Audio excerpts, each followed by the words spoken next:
Welcome to the Fuzzy Mike, the interview series, the podcast, whatever Kevin wants to call it. It's Fuzzy Mike. When I say million-selling singer-songwriter, what does that mean to you? It means thanks to a lot of people that went out there and bought songs or records, and you know, it means a lot because when I started out, I was a flat broke songwriter, and still a flat broke songwriter.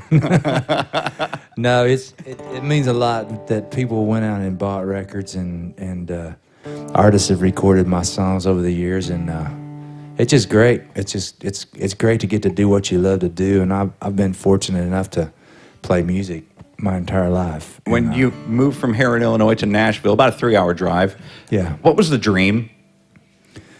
It was to grow up to be somebody like Chris Christopherson or, Waylon or Willie or Haggard. Or, it's like all these guys, all these pictures I see are my heroes, on these walls. And I grew up being a fan of the, singer-songwriters. And a lot of those guys were the guys that were, came out of Texas, The guys like Billy Joe Shaver and Guy Clark and, of course, Waylon and Willie and all those guys. And, people, you grow up wanting to write songs like Help Me Make It Through the Night, For the Good Times, and, all those classic songs. So, Has what you achieved lived up to the dream? well, my wife, she's got a high, like, they're never as good as, like, Waylon. I mean, our first date, we snuck into a Waylon concert. That was our first date. We were at a fair, DuQuoin State Fair in Southern Illinois, and there was like a little chain link fence. It was nailed to like one of those big, light poles, and you could sneak through there. I go, come on, let's go through here. So we snuck into the Waylon show, and then we got to be friends with Waylon later on. And I was looking at that Waylon picture back there, and there were, like 1999.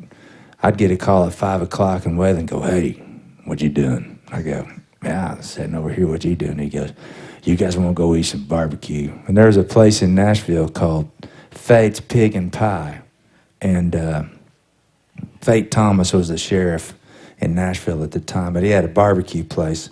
And we would go out there, we would get in the car, and me and my wife and Waylon and Jesse, and it might be 4 or 5 people. We'd go eat somewhere. And it's like to think that we, at one time, would ride around on our dates listening to Waylon and Willie, and here we are going to eat, barbecue with him. That's amazing. That was really fantastic. An amazing That story. dream come true because Waylon was like one of the nicest people, I would go over there, and Waylon and I would go write songs together, and every time I would go over there, they made this taco salad, and I threw a fit over the taco salad because it was really, I really liked it, it was like a salad with, chili and tortillas and stuff in. And every time I went over there, we would have that taco salad. And, Waylon would go, we're going to have some taco salad for lunch, because I threw a fit over it, every time I went over there. But he was such a great guy, and just all the way up until he passed away, I kept in contact with him. In fact, he got ticked off at me one time. It was Halloween, and I was over there writing songs with him, and my wife called me up, and she was going to get Halloween outfits for the kids. They were little at the time. And he goes, what's going on? And I said, well, she's going to get Halloween costumes. And he goes, well, what are they going to be? And I said, well, one of them's going to be like a zombie, slasher kind of guy. And one of them's going to be Batman, one of them's going to be Spider-Man. He goes, man, bring those kids over here. And it was a Sunday night. It was 1999. I remember it. The Titans played the St. Louis Rams, which became the Super Bowl final game. But anyway, I didn't go to the game, but it was a crazy day in Nashville. So she took the kids trick-or-treating. It got late in the day, and Waylon was getting, his health was starting to, he had diabetes and stuff like that. So we didn't go by. We didn't go by the house to trick or treat that night because I thought it was going to be too late, and I didn't want to go knocking up there, showing up, trick or treat, you know. And so we didn't go. So the next morning, like at 7:30 in the morning, like, hey, I was like, hey, he goes, where the hell were you last night? We they waited on us to trick or treat, and I felt bad, you know. Oh, no. But we loved Waylon and Yeah. Jesse, something else. Well, there's a song that brought you to the table that got you that introduction to Waylon Jennings. Would you play the very first song that kind of put you on the map for us, sir? Let's see if you remember this now. I remember the night we shot this video just down the road over there in Austin. It was cold. I don't know if you remember seeing this video, but I keep running into people going, I was there the night you shot that video, and we were out there with, see if you remember this one. And she couldn't keep from crying when she told me goodbye. First time you ever heard that on the radio, what kind of feeling did you get? I think I probably did backflips, Yeah. you know, but I do that every song that I ever put out the first time I hear it. I don't remember where I was at, but it's always special. Even when somebody else records one of my songs, when I hear the song the first time, it's real special because you spend so much time writing songs, and when somebody actually cuts one of your songs, it's really special. So can you hear somebody else do your song and not want to critique the way that they did it? Actually, when somebody, I mean, there might be like a tendency to want to do that, but people, you know, when somebody records one of your songs, it's like their family all of a sudden, you know. I'm really thankful that, you know, that they record the songs, and I'm appreciative of it. So is it our song, is it your song, or is it their song at some point? Well, it's my song, but it's my song. But you know, and I always feel like, you know, I'm just happy. I'm thrilled when somebody records a song, and I mean, that's what I started out, you know, hoping somebody would want to record my songs, or somebody would like my songs. Anybody, if you're a songwriter out there, you know what I'm talking about. And it's just a special thing when somebody cuts one of your tunes. Well, you've had Hank Jr. cut one of your tunes. You've had Reba cut one of your tunes. You have had Montgomery Gentry record, Brooks and Dunn. And now you've got the new wave. You've got Jake Owen. You've got Luke Bryan doing your stuff. And you have a couple of songs that Jason Aldean has done. I mean, that's the career longevity, and being able to do different, like what I say, genres of country speaks volumes to your talent, sir. Well, I've gotten to be friends with a lot of those guys over the years, and it's kind of funny because I live south of Nashville, like 25 miles, and Luke lives out there by me. Shane Miner, who's another singer-songwriter, lives out there. There's just a bunch of us that live out there, and the city's growing out there to us, you know. It's catching up, but it's like the other day, well, it wasn't the other day, it was a couple months ago, I was going to write with Dallas Davidson, and Luke, he probably, as a crow flies, his place is probably 1.5 miles from my place. And out in the country, 1.5 miles, that's pretty close, you know. So I knew Luke was coming over there that day, and he called me up on his way over, and they were coming. I've got a little farmhouse out there, and I've written a bunch of songs out there, and there's no internet, there's no cable TV, there's no satellite. It's just you come out there, and you can't, you know, you're just kind of off the grid there for just a little bit, and except for your cell phone.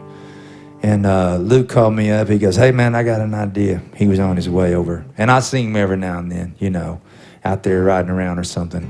He goes, I got this idea called Hooked on It. And so he came over and we wrote that song. And it's on his new record, so check that out if you do, but it's pretty cool. And we wrote that out there. So you just, that's your space that you go to be creative? That's your space where you go to kind of isolate yourself from everything? It's just a good little place to, I mean, that's where, I know we got some Kevin Fowler fans out there. Kevin and I wrote Hell Yeah, I Like Beer out there. We wrote a couple of songs off his new record out there. And it's just fun. I mean, it's just, we're far enough out of Nashville where we're not in town, and we wrote Way Out Here for Josh Thompson out there. We wrote No Zip Code, the title track to my song out there. And it just kind of, you just feel like you're not in town, even though we're, 30 minutes away from Nashville. But it's just a good little spot. It's nothing fancy. It's just a little bitty old farmhouse, So how did Big Green Tractor come about then? Well, that was one night I was just out. I've got a tractor, and it's just my farm out there. Like, I'll be gone a lot on the road, and it gets away from you if you're not, right on it. Especially over there, because it's, everything just grows really fast, especially in the summer. And I was out there riding around one night, and I told this story earlier. I do exactly what they say you're not supposed to do. It says, do not operate heavy machinery with alcohol. And of course, I'm riding around. I got a 6-pack from, Kroger's or, whatever, hanging up there. There's a little hook up there on my tractor, and I just hang that little plastic bag there and put a 6-pack, and I ride around, especially on a summer night, I put the headlights on and ride around and just cut stuff down. And that's, there's something about it, when you just level everything. And I was riding around one night, and I came up with this little song idea, and I went to write it with a buddy of mine, Jim Collins, who wrote She Thinks My Tractor's Sexy, And so, I said, you want to write another tractor song? And he goes, yeah. So we wrote this song. We just felt like we had a hit on it. Then eventually, Jason recorded it and had a hit with it, and I'll do it for you.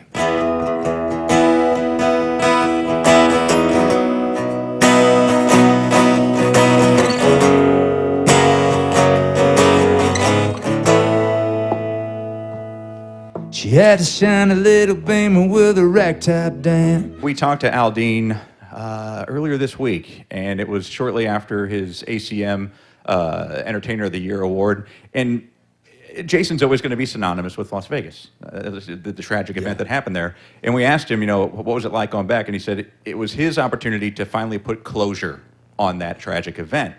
But it got us thinking, when we put closure on a tragic event, we listen to music. That's one of the things, one of our outlets, one of our releases. Music kind of put him in that situation there. Well, if that's you, how do you cope with something like that?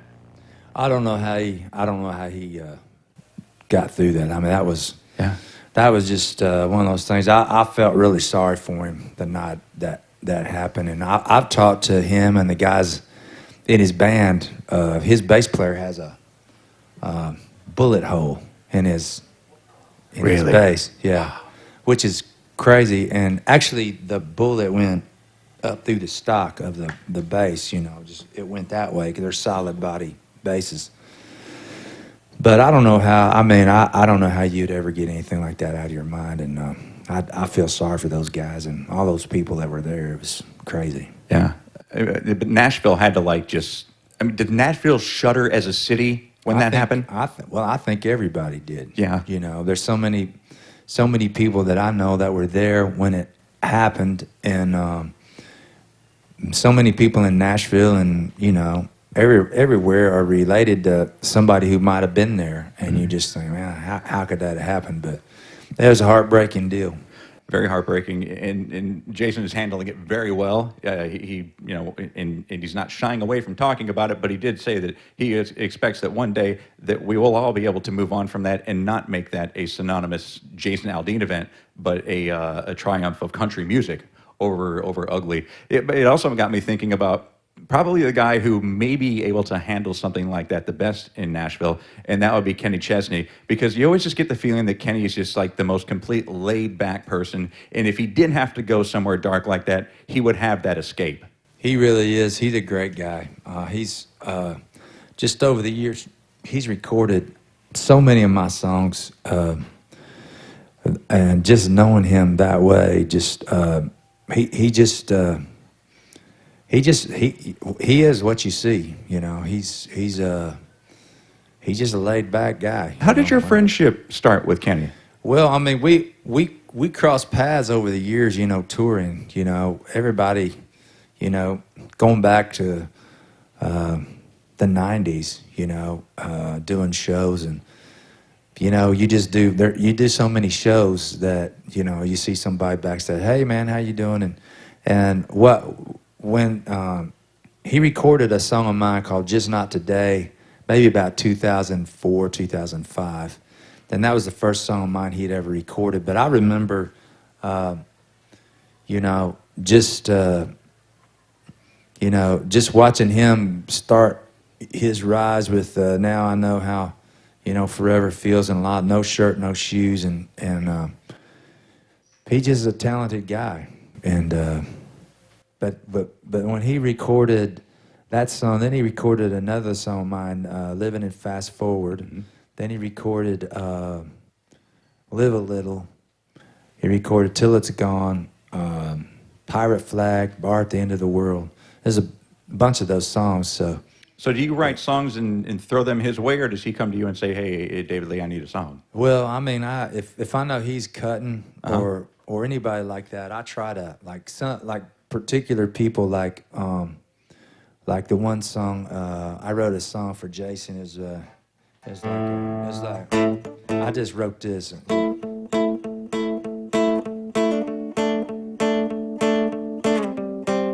See if you remember this. I'll just play a little bit of it. That's the only way I know. Don't stop till everything's gone. But that started from that.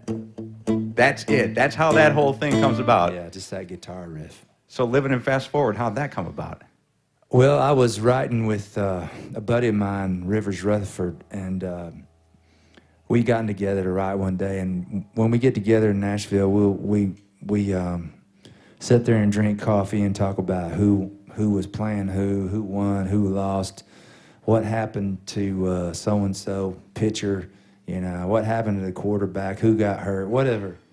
And we had written all day one day, and Rivers had an appointment with Buddy Cannon, and Buddy produces Kenny, and he said he was going to go pitch some songs to, which means he's going to go give him some songs to see if he'll record them for his next record. And so we were finishing up, and I played this idea that I just had, just like we do that all the time. Like, man, see what you think about this. Like, next time we get together, we'll work on this, you know. And I had this, that I'm living in fast forward, hillbilly rock star, out of control. And Rivers like, man, I love that. He goes, hold on. And he just starts scribbling down, and it's like, he starts writing these words. The body's a temple, that's what we're taught. And I treated this one, and so I'm a, man, that's awesome. So he just starts going, you know, writing. So that was right on the spot. You just started writing that on the spot. There. And so we wrote a verse and a chorus to that song, and then he took it, and that's all we had time for. We just kind of stopped, and he took off, and we recorded it on an iPhone. And so Rivers went to go to his meeting with Buddy, and he played the songs, and Buddy's like, well, what else you got? And he goes, well, I got this song here that we worked on today. See what you think about this. And he played it to him, and Buddy said, I want to put that on hold for Kenny. And, of course, we had to finish it, you know. So we got together. And I remember going down there that day to finish the song. I had a really bad cold. I'd gotten a cold somehow. And so we wrote this song. And I remember there was a line that we didn't know if Kenny would sing, which was greasy cheeseburgers and cheeps. Didn't know if Kenny would sing the greasy cheeseburgers part. Wasn't sure he would sing the hillbilly rock star thing. But now it just seems like it's right, you know. 'Cause I'm living in fast forward, a hillbilly rock star, out of control. 'Cause I'm living in fast forward, and I need to rewind real slow. So we've been hearing your lyrics for the past 14 years, not hearing your voice. A 14-year recording hiatus. What did Kenny say to you that got you back in the studio? Well, I was over at my house one night. I was sitting out in the backyard, and I was grilling. And I had sent some songs over to Kenny for, it was probably You know, the record that he put out, A Pirate Flag, or Bar at the End of the World.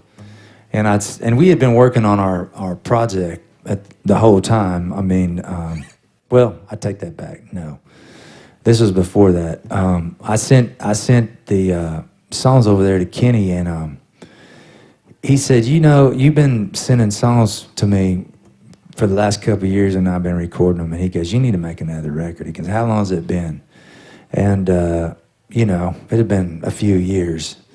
And he goes, what if me and Buddy produce a record on you, and we just put it out and just see what happens? And I go, hell yeah. And that's what we did. I mean, and over the next couple of months, we thought about, you know, what songs we were going to record. And I mean, he knew a lot of the songs that, you know, some of the songs that we recorded, he knew them, you know. And one of the songs in particular, No Zip Code, he loved, and he, you know, that really is the song that started the whole, you know, I Won't Be Sorry, I'm Sorry, on the No Zip Code record, was the one that really made him, like, go, you need to make a record. And so we did. We went in, recorded like 10 songs, and then got down to the end of it, and I wrote this other song. I had this other song that I was actually going to give to him, you know, because we had our songs kind of picked out, and he was going to record this song, and it was for his last album. And he's like, man, you know, I love this song. I really want to do it, but I don't know. Maybe I'm going to save it for the next record, because I don't know if this fits in with the record, because it was different than everything else that would have been on his last album. And I said, man, let's put it on mine. And he's like, oh, man, that's a great idea. And so that's what we did. And then he graciously, you know, sang on it with me, and that was just like icing on the cake. This might be my all-time favorite quote ever that I've read from somebody. My favorite thing to do on the farm is actually to do nothing. I just like to sit out there and not do a thing. Now, when you release I didn't say that, did I? Apparently you did, sir, back maybe in 2010 or so. It's true. But here's the thing. Okay, if that's your favorite thing to do, you put out a 10-song CD. Now you're finding yourself on a Thursday evening in Houston, Texas. You're back working, and you're working hard. So are you going to eventually have to sit down on Kenny Chesney and say, no more ideas like that? No, that means when I get home. Okay. I like to do absolutely nothing, you know. Because being a musician and touring is hard, isn't it? Yeah, I mean, there's a lot. I was in Louisville last night, and you know, it was fun. We played a later show, and there was a bunch of, like, drunk people, and I was right in the middle of it, you know. And it was fun. I mean, we had a hell of a time, and I love it. I mean, honest to God, I love it. I love doing this right here, because I'm playing my songs and somebody's listening. And I've had more fun in the last, you know, couple of months just going and hanging out. I love people. I love talking. I love playing music. I love drinking beer. I love eating. I love food, man, too. I like to go in. I went in there and I looked at all that barbecue and stuff, and they're, you know, I like living. But when I say I just want to sit at the farm and do nothing, that's after I've been running my ass off, you know. I go home and I just want to hang out. But I love coming out here and playing music, and I love being on the road with my band. I love being on the bus, traveling, and I just love it. As a songwriter, is it possible to sit and do nothing? Because aren't you always, I mean, as a morning show co-host, we're constantly observing for show prep. You're constantly probably looking at, hey, that'd be a song idea. So yeah, I guess doing nothing for me is sitting there thinking. Yeah. You know. Because you can't ever turn it off. I think that's what that means. Doing nothing is just thinking, you know, coming up with an idea and thinking, like, how can I write a song about that? Or, you know, just thinking about stuff. That's it for the Fuzzy Mike. Thank you. The Fuzzy Mike with Kevin Klein. Executive producer Trish Klein. Mouth noises by Zach Sheesh at the Radio Farm. Get your fuzz fix online anytime at thefuzzymike.com. Everywhere with the iHeartRadio app and in this pocket. Wow, that is a lot of fuzz. Thanks for listening to the Fuzzy Mike.